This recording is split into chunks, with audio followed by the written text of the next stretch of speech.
India TV9 news Maharashtra.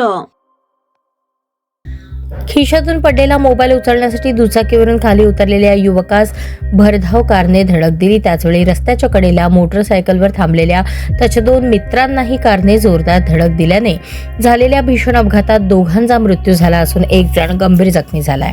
हा अपघात सोमवारी 2 फेब्रुवारी रोजी पहाटे 1:30च्या सुमारास अक्कलकोट सोलापूर रस्त्यावरील रिलायन्स पेट्रोल पंपाजवळ घडला.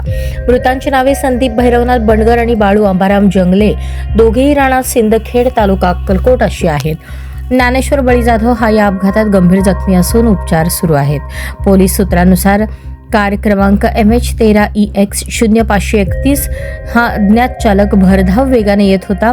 रस्त्यावर पडलेला मोबाईल उचलण्यासाठी ज्ञानेश्वर जाधव हा दुचाकीवरून खाली उतरला आणि त्याला कारने धडक दिली. त्यानंतर रस्त्याच्या कडेला उभ्या असलेल्या संदीप बंडगर आणि बाळू जंगले यांच्या मोटरसायकलला देखील समोरून जोराची धडक दिली. या प्रकरणी सचिन भैरवनाथ बंडगर वय 26 यांनी दिलेल्या फिर्यादीवरून अज्ञात कार चालकाविरुद्ध गुन्हा दाखल करण्यात आला आहे. पुढील तपास अक्कलकोट पोलीस ठाण्याचे सहाय्यक पोलीस निरीक्षक निलेश बागाव हे करत आहेत.